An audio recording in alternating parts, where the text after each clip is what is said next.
Bonjour. Je vous propose aujourd'hui à la dégustation un grand vin de Margaux, le château Rossan-Segla, dans le millésime 2014. Nous sommes donc bien sûr à Bordeaux, dans la région sud du Médoc, le Haut-Médoc, sur la commune de Margaux. Je vous rappelle d'ailleurs que l'appellation Margaux est au-delà de la commune de Margaux, puisqu'on en trouve aussi à la Barde, avec le château Giscourt, dont je vous ai déjà fait une vidéo, et sur la commune de Soussan. Ce domaine, Rossan-Segla, résulte de la division, autrefois, au niveau à peu près à l'époque de la Révolution française, d'un très vaste domaine qui a donné d'un côté Rossan-Segla donc, et Rossan-Gassy, autre Margaux, d'un cran quand même en dessous de Segla. L'histoire récente de ce château, c'est la reprise par la famille Vertemer du Cru il y a environ une trentaine d'années. Famille qui donc contrôle la maison Chanel et qui possède également Château Canon, un premier cru classé à Saint-Émilion. Autrement dit, ça va quand même bien pour eux. La maison de luxe s'intéresse depuis longtemps au grand vin de Bordeaux notamment. L'exemple le plus spectaculaire est sans doute LVMH avec le château Yquem à Sauternes bien sûr, et aussi des tas de maisons de champagne dont ils ont pris le contrôle ces dernières années, notamment pas des moindres comme Krug, autrefois entre les mains d'un groupe allemand, Ruinart, sans doute une des maisons les plus anciennes en Champagne. Bon, les maisons de Champagne ont toujours tendance à raconter qu'elles sont les plus anciennes, mais bon, passons. Un mot de LVMH, même si ce n'est pas réellement le sujet aujourd'hui. Cette multinationale du luxe n'est peut-être plus à présenter avec son PDG Bernard Arnault. Bernard Arnault donc a fait des investissements tout azimut et il continue d'ailleurs, il fait encore il va ouvrir un grand centre sur les Champs-Élysées, etc. Ces grosses sociétés font avant tout leur chiffre d'affaires à l'étranger. Il faut savoir que LVMH par exemple fait 7% de son chiffre d'affaires en France et 3% en Chine.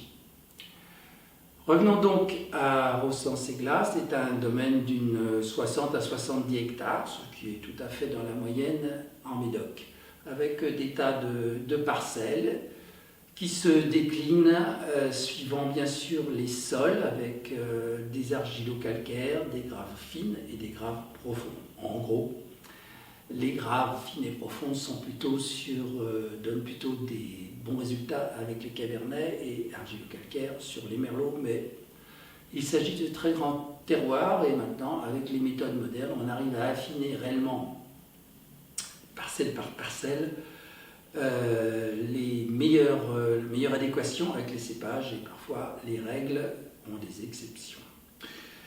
Le vignoble se développe d'ailleurs vers l'Ester lui-même avec des sols évidemment un peu différents, plus alluvionnaires. Le 2014, je vous en ai déjà parlé plus d'une fois. Je vous ai proposé récemment Grand Puy Lacoste. Nous allons voir où on est Rossan-Segla. Bon, en théorie, c'est un Margaux qui s'ouvre plus vite, mais là, on est dans de grands terroirs.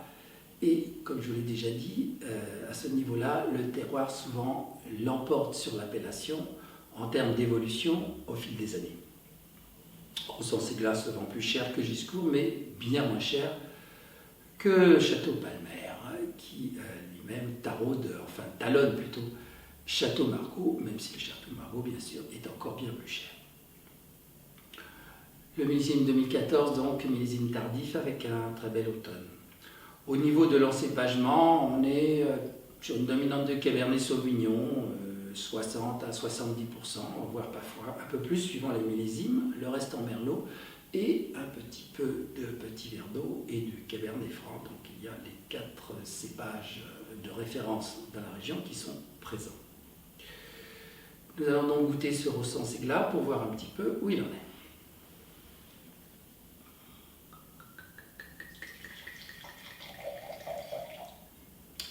D'entrée de jeu, la robe montre qu'elle n'est pas entièrement tuilée. Donc nous sommes sur un vin en pleine évolution. Note intense immédiate de réglisse, mélangée aux fruits rouges, genre cassis. Très belle robe, brillante, très légèrement trouble.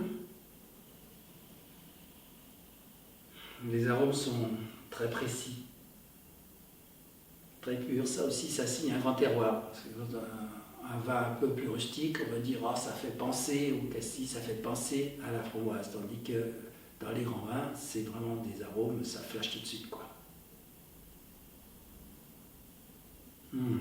Des notes fraîches, florales, de rose, notes de groseille, très joli nez.